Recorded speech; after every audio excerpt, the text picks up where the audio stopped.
Igbo lesson with stories. Topic: Eze na-agba ọsọ.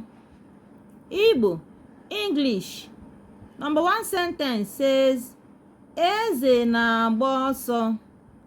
Eze na-agba ọsọ. Meaning, Eze is running. Ọ na-agbakarị ọsọ n'ụtụtụ.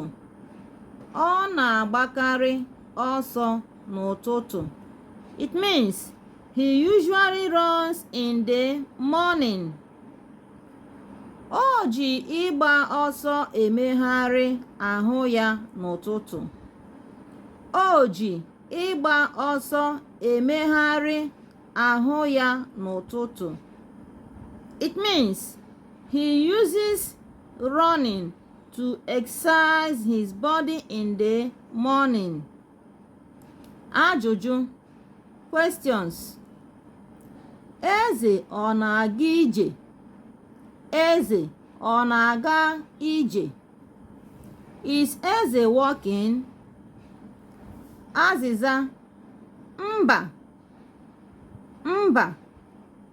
The answer is no. Another question. Ajụjụ ọzọ. Gịnị ka Eze na-eme? Gịnị ka Eze na-eme? What is Eze doing? Eze na-agba ọsọ. Eze na-agba ọsọ.